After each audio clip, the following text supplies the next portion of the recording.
Hello, I'm Brigantia Blackbird of the Blackbird Grimoire. Welcome to the special October series, Bumps in the Night. Please excuse my cough. I've been struggling this week. But today we're going to be talking a little bit about the Unseelie Court. This, of course, refers to the Seelie and the Unseelie of the Fae, also called the Gloaming Court. And what that roughly means is twilight to become dusk or to grow dark. It's ruled by the Queen of Air and Darkness. Its enemies are the Seelie Court. And this tradition of the idea of the Seelie and the Unseelie Court comes via Scotland. Historically, it's a bit on the newer side, relatively speaking, but it's an idea that has permeated long enough to where I thought it was worth referencing. Now, the Seelie are associated with the light, and they are considered to essentially rule things or hold ascendancy from Beltane to Samhain. But at Samhain, it's the Unseelie court who take over and they hold sway, and some even consider them to be part of the Wild Hunt. So, word of caution, as always, the Fae are a law unto themselves, so caution is always warranted when you have dealings with any form of Fae. What makes the Unseelie court particularly remarkable is the abandonment of the possibility of goodwill or good relations. We cannot make or force any Fae to be our friend, but the Unseelie are reputed to be the friends of no one. And we would be fools to imagine that we are so special that we could change that. No, we're not going to. And it's also worth bearing in mind that the Unseelie do not require provocation in order to mete out punishment and misery to people. It's rather like some human beings who are just sick in the soul and act with evil motivations because their very nature is disordered. And the Unseelie likewise act maliciously for twisted reasons that are best known to themselves. And I do think it's possible, and indeed likely, that some suspected cases of demonic activity are in fact instances of the Unseelie Fae at work. So, I did dig up the Unseelie code. I didn't find a whole lot of information.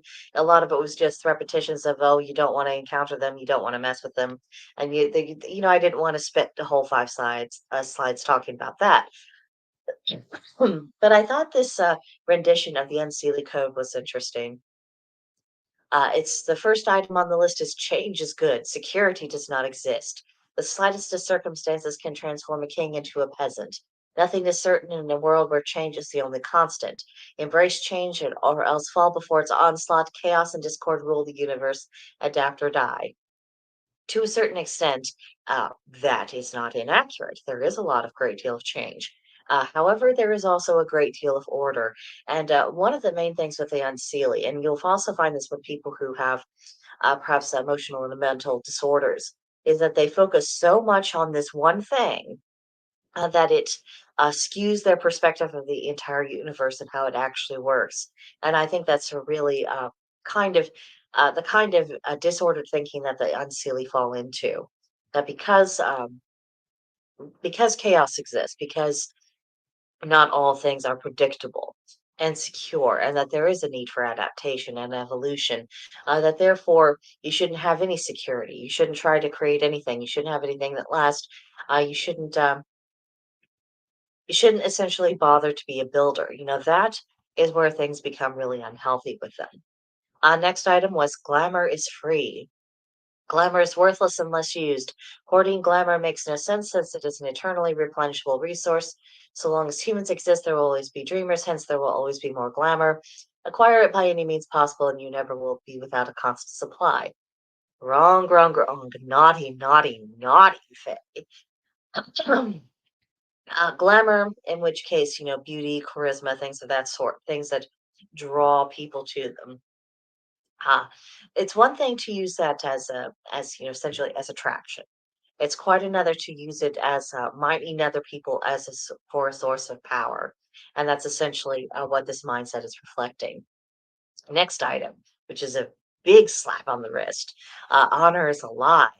Honor has no place in the modern world. It's a fairy tale constructed to cover the essential emptiness behind most traditions. Only through enlightened self interest can any truth be attained. I think, given the state of the world that it's in and the problems that have come up through people abandoning honor, I think Most of us can start to attest to the fact that honor does have a purpose, and that the utter lack of it, it has not been freeing us in any way. And if only it has forged different kinds of chains. So you can see that all of this is building up to where just the very mindset of the Unseelie is something that is self-destructive. And then the last item on the list was passion before duty. Passion is the truest state of the faith spirit. Follow your instincts and act on your impulse. Live life to the fullest without regard to the consequences. They will come about regardless of what you do. Youth passes quickly, so have fun while you can. Death can come at any time, so live without regret. People who follow their passion and only their passion, they tend to be the people who accumulate regrets, not the ones who live life to the fullest. So again, like I've said throughout all of these, the unseelie represent a self-destructive mindset, something that's only looking at one aspect of the universe without thinking about any limiting or balancing factors. It's it is I suppose unbalanced is the word that keeps coming to my mind, and that's really does seem to be capturing that. It is giving in to the despair of the pit. So that was what I could find for you on the unseelie. Next week, we're going to discuss ogres a little bit, so I hope you'll be back for that. In the meantime, let me know about this and any of your experiences with the face in the comments, and I'll see you guys in the next one. Bye for now.